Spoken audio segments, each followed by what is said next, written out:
हरि ओम नमः शिवाय।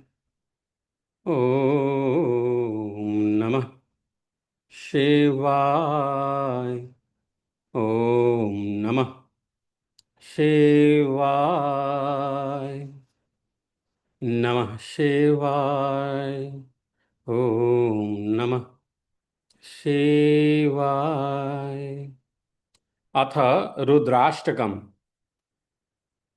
नमामि शमीशान निर्वाणरूपम् विभुं व्यापकं ब्रह्मवेदस्वरूपम् निजं निर्गुणं निर्विकल्पं निरीहम् चिदाकाशमाकाशवासं भजेऽहम्।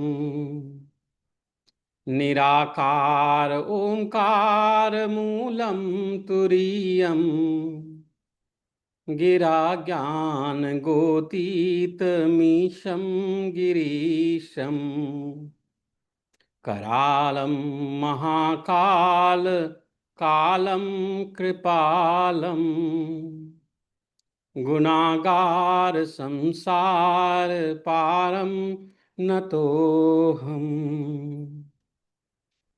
तुषाराद्रिसङ्काशगौरं गभीरम्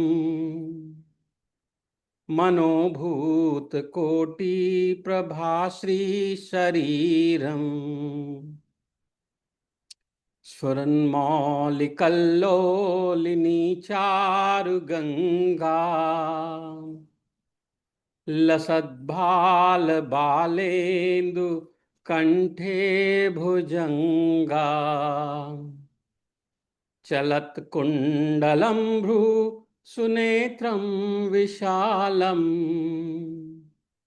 प्रसन्नाननं नीलकण्ठं दयालम् मृगाधीशचर्माम्बरं मुण्डमालम् प्रियं शङ्करं सर्वनाथं भजामि।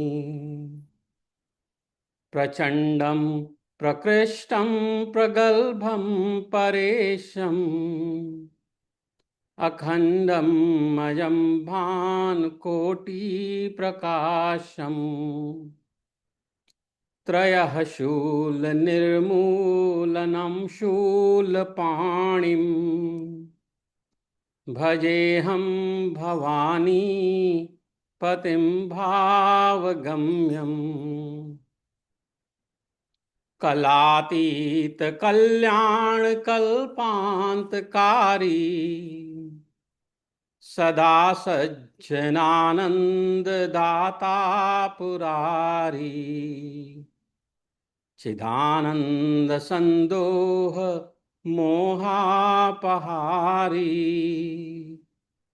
प्रसीद प्रसीद प्रभो मन्मथारी। न यावत् उमानाथ पादारविन्दम्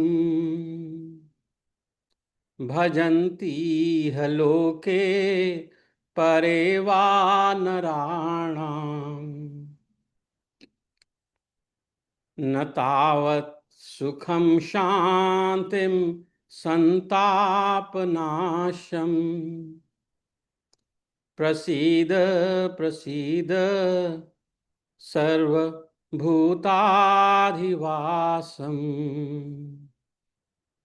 न जानामि योगं जपं नैव पूजाम् न तोऽहं सदा सर्वदा शम्भुतुभ्यम्। जराजन्म दुःखोदतातप्यमानम् प्रभो पाहि आपन्नमामीश शम्भो। नमामि शमीशान निर्वाणरूपम् विभुं व्यापकं ब्रह्म वेदस्वरूपम् निजं निर्गुणं निर्विकल्पं निरीहम् चिदाकाशमाकाश वासं भजेऽहम् रुद्राष्टकमिदं प्रोक्तं विपरेण हरतोषये ये पठन्ति नरा भक्त्या तेषां शम्भुः प्रसीदति इति श्री गोस्वामी तुलसीदास कृतं श्री रुद्राष्टकं संपूर्णम्।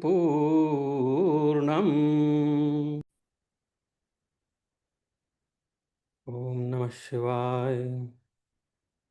ओम नमः शिवाय। तो पहले कल तक हमने श्रवण कीर्तन और मनन इन तीन साधनों के विषय में जाना कि इसी मार्ग से जो है हम प्रभु को पा सकते हैं या शिवलोक में जा सकते हैं। विशेषतः जो है अपने को हम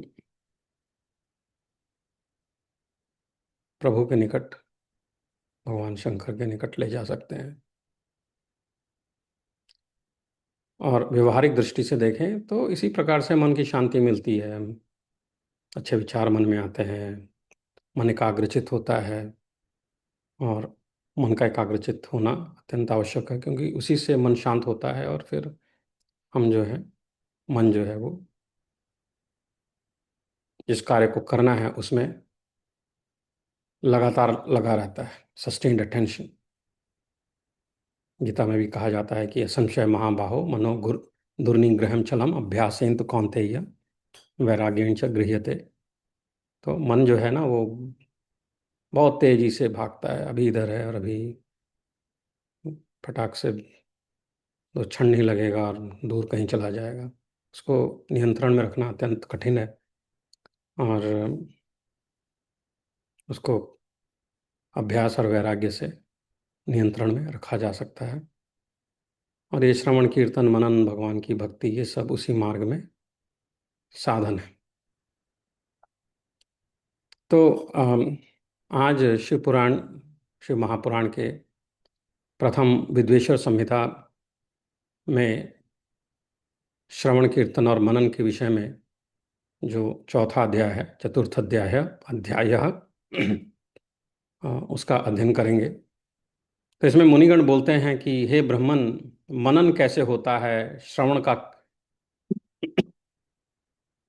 स्वरूप कैसा है और उनका कीर्तन कैसे किया जाए, यथार्थ रूप में आप वर्णन करें। ऐसा जो है वो ब्रह्मा जी से पूछते हैं कि मननम कीदृशम ब्रह्मन् श्रवणम चापि कीदृशम कीर्तनम वा कथम तस्य कीर्तये तद्यथा यथम। किस प्रकार करें उसका जो है आप हमें वर्णन करें। तो ब्रह्मा जी बताना शुरू करते हैं। पूजा जपेश गुण रूप विलास नामनाम युक्ति प्रियेण मनसा परिशोधनम यत् तत्संततं मनमीश्वर दृष्टिलभ्यं सर्वेषु साधने वरेष्वपि मुख्य मुख्यम। हे मुनियों, भगवान शंकर की पूजा, उनके नामों का जप तथा उनके गुण रूप विलास और नामों का युक्ति परायण चित्त के द्वारा जो निरंतर चिंतन होता है, परिशोधन होता है, उसी को मनन कहा गया है। वह महेश्वर की कृपा दृष्टि से ही उपलब्ध होता है और वह समस्त श्रेष्ठ साधनों में प्रमुखतम है। वह जो है समस्त साधनों में प्रमुख है। तो उनका जो चिंतन है, वह जो मनन है, वह श्रेष्ठ है। पूजा जप ईश गुण रूप विलास नाम नाम युक्ति रूप युक्ति प्रियेण मनसा परिशोधनम यत्, परिशोधनम अर्थात चिंतन, तत्संततम मनमीश्वर दृष्टिलभ्यम, जो कि भगवान शंकर के कृपा दृष्टि से ही लभ्यम उपलब्ध होता है। सर्वेषु साधन वरेष्वपि मुख्य मुख्यम, वह समस्त श्रेष्ठ साधनों में सर्वेषु सर्वेषु साधनम साधनम वरेष्वपि मुख्य मुख्यम, उनमें प्रमुखतम है, मुख्य मुख्यम है। गीतात्मना श्रुतिपदेन च भाषया वा शंभु प्रताप गुण रूप विलास नाम्नाम् वाचा स्फुटं तु रसवत्स्तवनं यदस्य तत्कीर्तनं भवति साधनमत्र मध्यम् येनापि केन कारणेन च शब्दपुञ्जं यत्क्वचिच्छ्वपरं श्रवणेन्द्रियेण श्रीकेलविद दृढ़तरं परिणिधीयते यत् तद्वै बुधा श्रवणमत् जगत् प्रसिद्धम् सत्संगमेन भवति श्रवणं पुरस्तात् संकीर्तनं पशुपतेरथ तद्दृढं स्यात् सर्वोत्तमं भवति तन्मननं तदन्ते सर्वं हि संभवति शंकर दृष्टिपाते। तो आगे बताते हैं कि शंभु के प्रताप, गुण, रूप, विलास और नाम को शंभु प्रताप गुण रूप विलास नामनाम गीतात्मना श्रुति पदेन च भाष्य, वेद वाक्य या भाषा के द्वारा अनुराग पूर्वक उनकी स्तुति ही मध्यम साधन है, इसको कीर्तन शब्द से कहा जाता है। हे ज्ञानियों, स्त्री कीड़ा में जैसे मन की आसक्ति होती है, वैसे ही किसी कारण से किसी स्थान में शिव विषयक वाणियों में श्रवण इंद्रियों की दृढ़तर आसक्ति ही जगत में श्रवण के नाम से प्रसिद्ध है। ये नापिकेन करणेन च शब्दपुंजम यत् क्वचिच्छेव परम श्रवणेन्द्रियेण श्रीकेलविद दृढ़तरम प्राणिधीयते यत् तद्वै बुधा श्रवणमत्र जगत प्रसिद्धम। सर्वप्रथम सज्जनों की संगति से श्रवण सिद्ध होता है, तो सज्जन की संगति में रहेंगे तो श्रवण जो है वो सिद्ध होता है। भक्तों के साथ रहेंगे तो भक्ति मिलेगी, उनके साथ गानवान होगा। तो सत्संगमेन भवति श्रवणम पुरस्तात् संकीर्तनम पुरुष पशुपतेरथ तद दृढ़म स्यात्। बाद में शिव जी का कीर्तन दृढ़ होता है और अंत में सभी साधनों से श्रेष्ठ शंकर विषयक मनन उत्पन्न होता है, किंतु यह सब उनकी कृपा दृष्टि से ही संभव होता है। सर्व ही संभवती शंकर दृष्टि पाते। तो मनन जो है वही आवश्यक है, लेकिन इसके ये मार्ग बताए गए हैं। तो सूत जी बोलते हैं कि मुनीश्वरों, इस साधन का महात्म्य बताने के प्रसंग में मैं आप लोगों के लिए एक प्राचीन वृत्तांत का वर्णन करूंगा। तो वो आगे जो है सनत कुमार और व्यास देव जी उनकी कथा बताने वाले हैं। तो सूत जी कहते हैं कि अस्मिन् साधन महात्मये पुरावृत्तम मुनीश्वराः युष्मदर्थं प्रवक्ष्यामि शृणुध्वं वधनात्रः। पुरा मम गुरु व्यासः पराशर मुने सुतः, पराशर मुनि के सुत मेरे उनके जो पुत्र मेरे गुरु व्यास देव जी, पुरा मतलब पुराने काल में, मेरे मम गुरु व्यास मेरे गुरु व्यास जी, तपश्चाचार संभ्रांत सरस्वत्यास्तटे शुभे, जो कि सरस्वती नदी के सुंदर तट पर तपस्या कर रहे थे। तपश्चार संभ्रांत सरस्वत्या तटे शुभे गच्छन् यदृच्छया तत्र विमाने नार्करोचिषा सनत कुमारो भगवान ददर्श मम देशिकम। एक दिन सूर्य तुल्य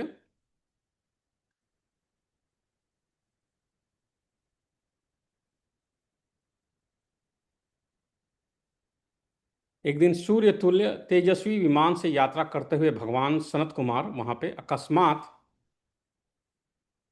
आ पहुंचे। उन्होंने मेरे गुरुदेव को वहां पे देखा। किनको देखा? व्यासदेव को देखा। और व्यासदेव ध्यान में मग्न थे। उससे जगने पर उन्होंने ब्रह्मा के पुत्र सनत कुमार जी को अपने सामने उपस्थित देखा। वे बड़े वेग से उठे और उनके चरणों में प्रणाम करके मुनि ने उन्हें अर्घ्य प्रदान करके देवताओं के बैठने योग्य आसन भी अर्पित किया। और तब प्रसन्न हुए भगवान सनत कुमार विनीत भाव से खड़े हुए व्यास जी से गंभीर वाणी में कहने लगे।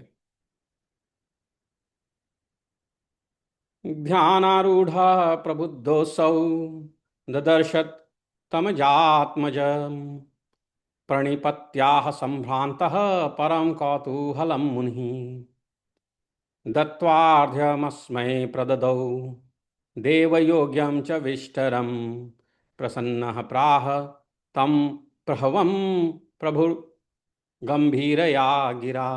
तो गंभीर वाणी से जो है उनको बताने लगे। क्या बोले? तो सनत कुमार बोले कि हे मुने, आप सत्य सनातन भगवान शंकर का हृदय से ध्यान कीजिए, तब वे शिव प्रत्यक्ष होकर आपकी सहायता करेंगे। आप यहां तप किस लिए कर रहे हैं? सत्यम वस्तु मुने दध्याः साक्षात् कर्ण गोचरः स शिवोऽथ सहायोत्र तपश्चर्यसि किं कृते। इस प्रकार सनत कुमार के कहने पर मुनि व्यास ने अपना आशय कहा। मैंने आपकी कृपा से वेद सम्मत धर्म अर्थ काम और मोक्ष की कथा को मानव समाज में अनेक प्रकार से प्रदर्शित किया है। इस प्रकार सर्वथा गुरु स्वरूप होने पर भी मुझ में मुक्ति के साधन ज्ञान का उदय नहीं हुआ है। यह आश्चर्य ही है।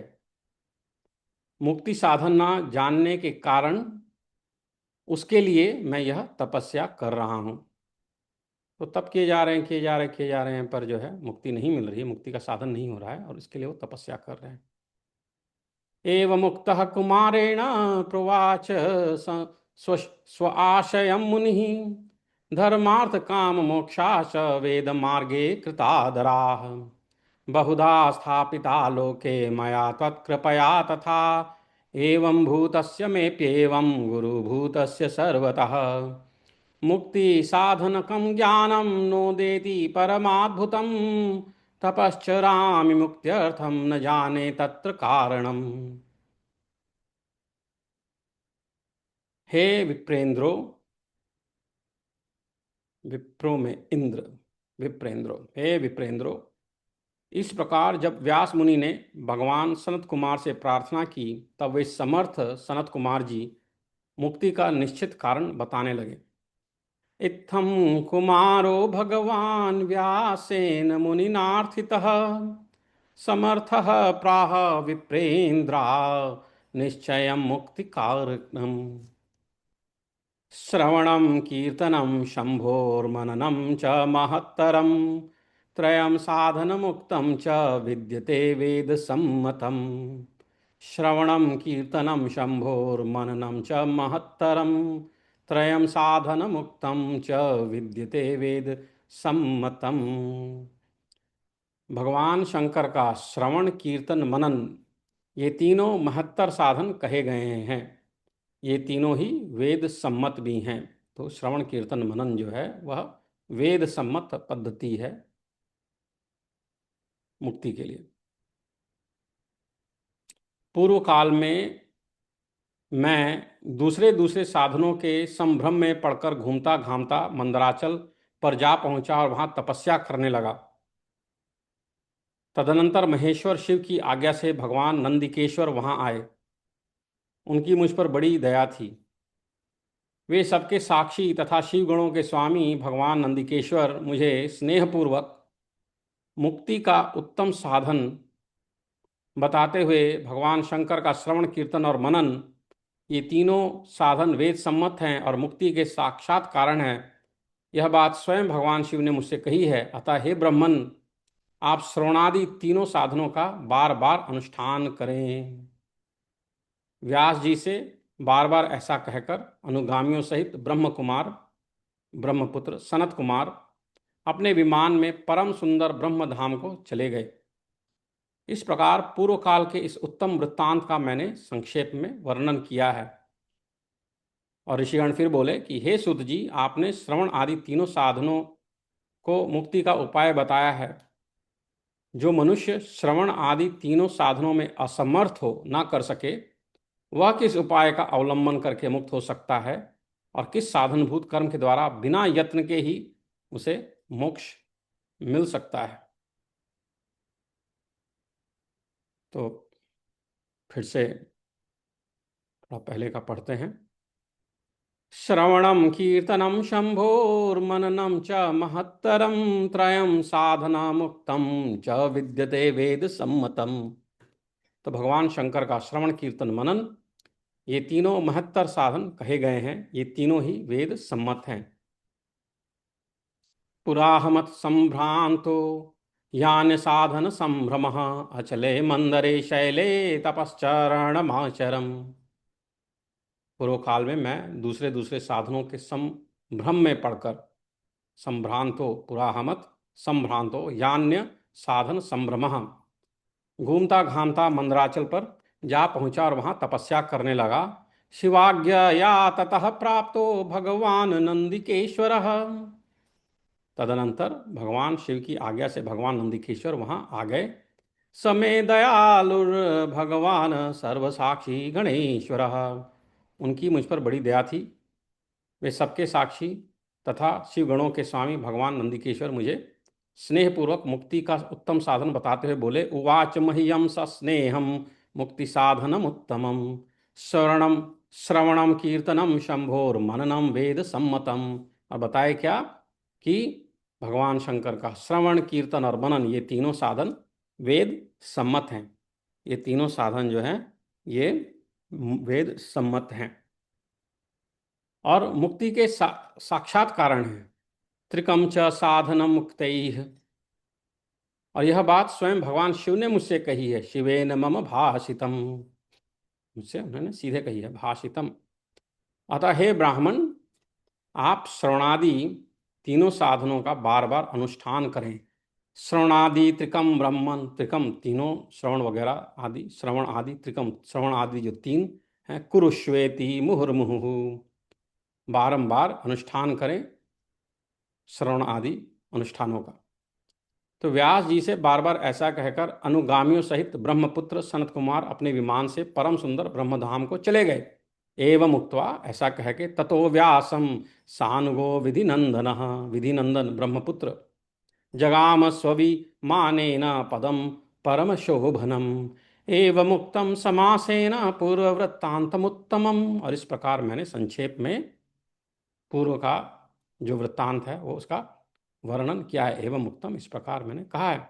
और फिर ऋषि बोलते हैं, श्रवणादि त्रयम सूत मुक्तयूपाय स्तव ये ऋतः श्रवणादि त्रिके शक्तः किम कृत्वा मुच्यते जनः। अब ये जो नहीं कर सकते हैं, इसमें अशक्त हैं, नहीं कर सकते हैं, वो क्या करें और किस प्रकार वो जो है मुक्ति का साधन प्राप्त करें। मुच्यते अयत नय नैव मुक्ति ही स्यात् कर्मणा केन हेतुना।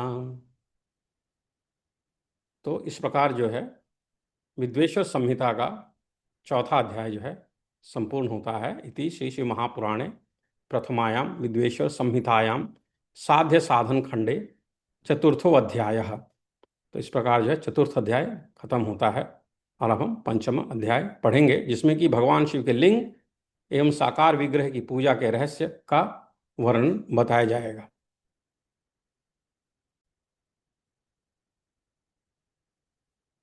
तो जो पंचम अध्याय है उसमें सूत जी बोलते हैं कि हे शौनक, जो श्रवण कीर्तन और मनन इन तीनों साधनों के अनुष्ठान में समर्थ ना हो, वह भगवान शंकर के लिंग और एवं मूर्ति की स्थापना कर नित्य उसकी पूजा करके संसार सागर से पार हो सकता है। श्रवणादि त्रिकेय शक्तो लिंगम वेरम च शांकरम संस्थाप्य नित्य भर्च तरेत संसार सागरम।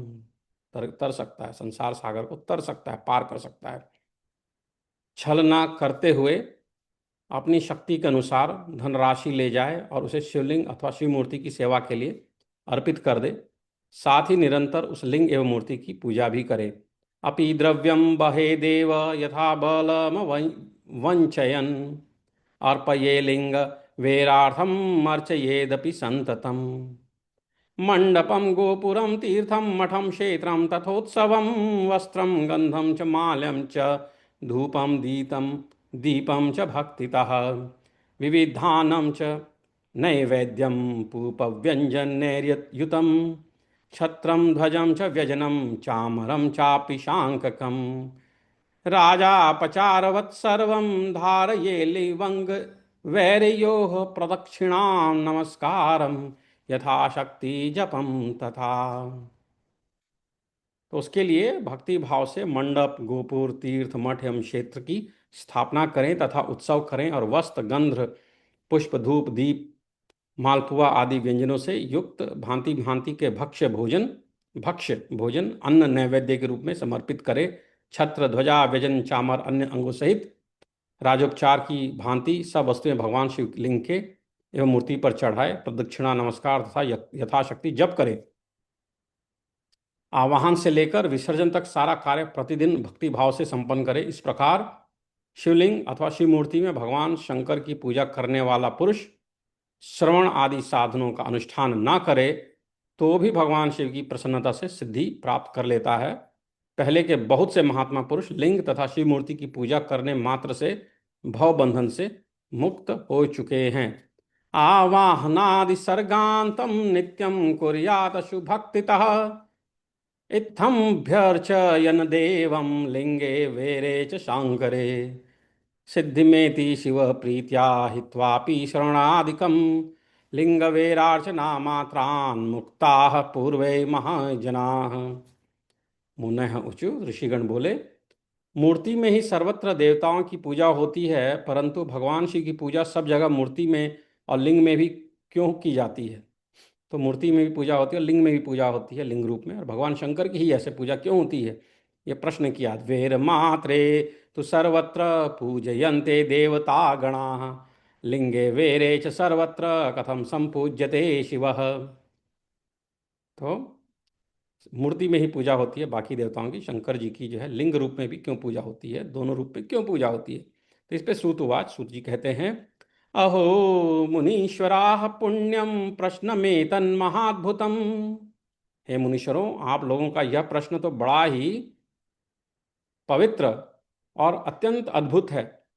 इस विषय में महादेव जी ही वक्ता हो सकते हैं, कोई पुरुष कभी और कहीं भी इसका यथार्थ प्रतिपादन नहीं कर सकता है। अत्र वक्ता महादेवो नान्यस्ति पुरुषः क्वचित्। तो पुरुष जो है साधारण इंसान इस विषय में नहीं बता सकता है, फिर भी वो आगे जो है अपने उनको जो ज्ञान प्राप्त है उसके आधार पर बताएंगे कि क्यों किया जाता है। इस विषय में भगवान शिव ने जो कुछ कहा है और उसे मैंने गुरु जी के मुख से जिस प्रकार सुना है उसी तरह क्रमशः वर्णन करूंगा। एकमात्र भगवान शिव ही ब्रह्म रूप होने के कारण निष्कल यानी निराकार कहे गए हैं। तो भगवान शंकर जो हैं ब्रह्म रूप माने जाते हैं, इसलिए उनको निराकार माना जाता है, इसलिए वो निष्कल हैं और इसलिए उनको लिंग रूप में पूजा करते हैं। शिवेनोक्तम प्रवक्ष्यामि क्रमाद गुरु मुखाश्रुतम सेवैको ब्रह्म रूपत्वा निष्कलः परिकीर्तितः। फिर बताते हैं कि रूपित्वा सकलः तद्वत् स्मात् सकल निष्कलः निष्कलत्वा निराकारम लिंगम तस्य समागतम। रूपवान होने के कारण उन्हें सकल भी कहा गया है, इसलिए वे सकल और निष्कल दोनों हैं। शिव के निष्कल निराकार होने के कारण ही उनकी पूजा का आधारभूत लिंग भी निराकार ही प्राप्त हुआ है, अर्थात शिवलिंग शिव के निराकार स्वरूप का प्रतीक है। तो जो शिवलिंग जिसकी हम पूजा करते हैं वह भगवान शंकर के निराकार रूप का प्रतीक है। लिंग मतलब प्रतीक, पुल्लिंग पुरुषलिंग पुरुष का प्रतीक, स्त्रीलिंग इसी प्रकार शिवलिंग। इसी तरह शिव के सकल या साकार होने के कारण उनकी पूजा का आधारभूत विग्रह साकार प्राप्त होता है, अर्थात शिव का साकार विग्रह उनके साकार स्वरूप का प्रतीक होता है। सकल और अकल, समस्त अंग आकार सहित साकार और अंग आकार से सर्वथा रहित निराकार रूप होने से ही वे ब्रह्म शब्द से कहे जाने वाले परमात्मा है। सकलत्वात् तथा वेरम साकारम तस्य संगतम सकलाकरु रूपत्वाद ब्रह्म शब्द भिदः परः। यही कारण है कि सब लोग लिंग निराकार और मूर्ति साकार दोनों में ही भगवान शिव की पूजा करते हैं। शिव से भिन्न जो देवता हैं, जो दूसरे देवता हैं, वे साक्षात ब्रह्म नहीं है, इसलिए कहीं भी उनके लिए निराकार लिंग नहीं उपलब्ध होता है। अपि लिंगे च वेरे च नित्यं भ्यच्चर्च जनैः अब्रह्मत्वादन्येषां निष्कलत्वं न हि क्वचित् तस्मात् ते निष्कले लिंगे नाराध्यन्ते सुरेश्वराः अब्रह्मत्वाच्च जीवत्वात् थाने देवता गणाः तूष्णीं सकलमात्रत्वादर्चन्ते वेरमात्रके जीवत्वं शङ्करान्येषां ब्रह्मत्वं शङ्करस्य च वेदांत सार संसिद्धम प्रवणार्थे प्रकाशनात्। अतः सुरेश्वर, इंद्र, ब्रह्मा आदि देवगण भी निष्कल लिंग में पूजित नहीं होते हैं। सभी देवगण ब्रह्म न होने से अपितु फिर देखो क्या हो जाए।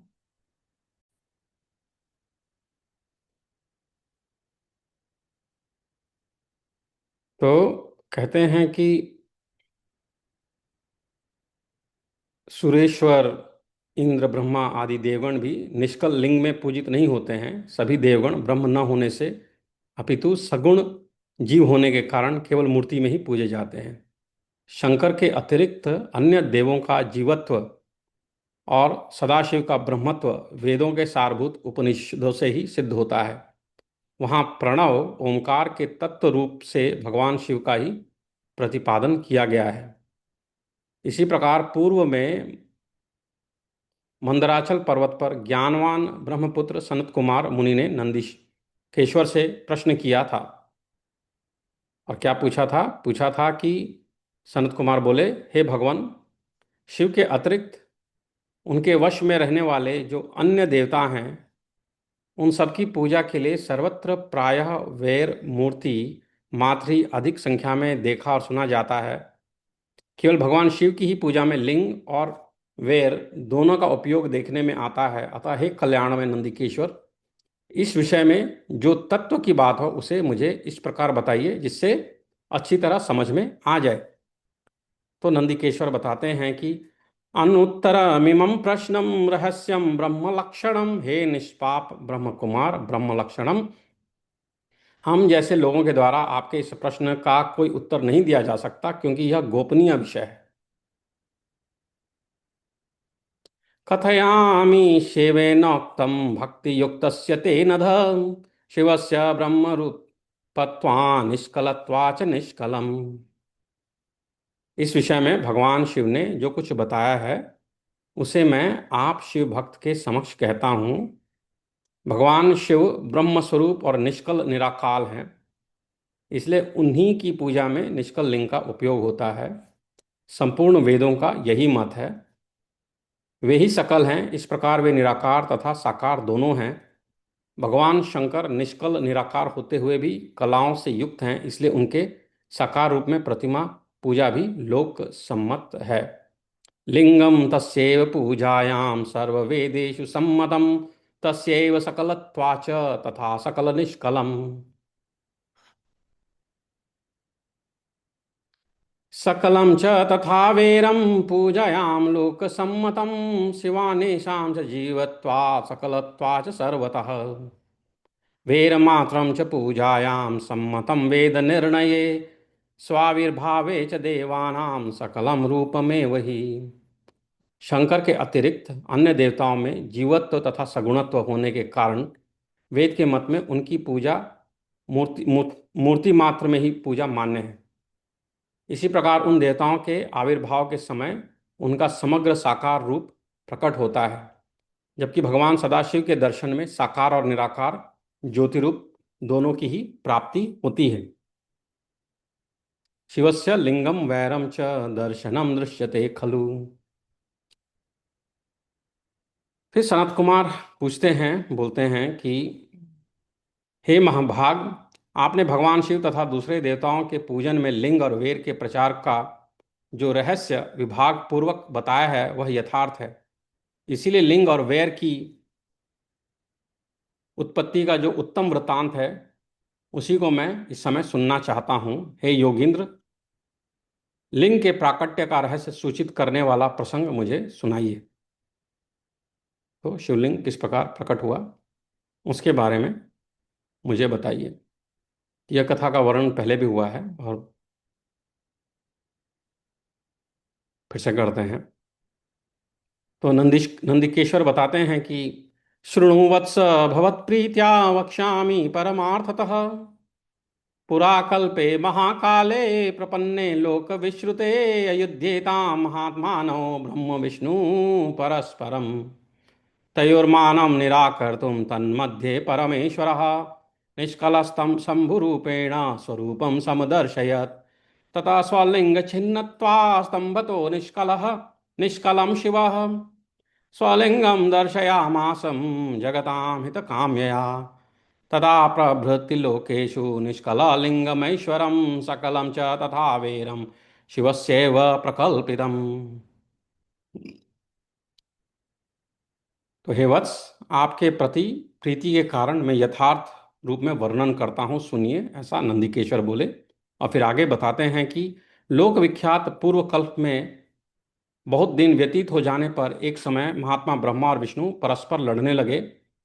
उन दोनों के अभिमान को मिटाने के लिए त्रिगुणातीत परमेश्वर ने उनके मध्य में निष्कल स्तंभ के रूप में अपना स्वरूप प्रकट किया। जगत का कल्याण करने की इच्छा से उस स्तंभ से निराकार परमेश्वर शिव ने अपने लिंग चिन्ह के कारण लिंग का आविर्भाव किया। उसी समय से लोक में परमेश्वर शंकर के निर्गुण लिंग और सगुण मूर्ति की पूजा प्रचलित है। शिव के अतिरिक्त अन्य देवों की मूर्ति मात्र की ही प्रकल्पना हुई। वे देव प्रतिमाएं पूजित हो नियत शुभ कल्याण को देने वाली हुई और शिव का लिंग तथा उनकी प्रतिमा दोनों ही भोग और मोक्ष को देने वाली हुई।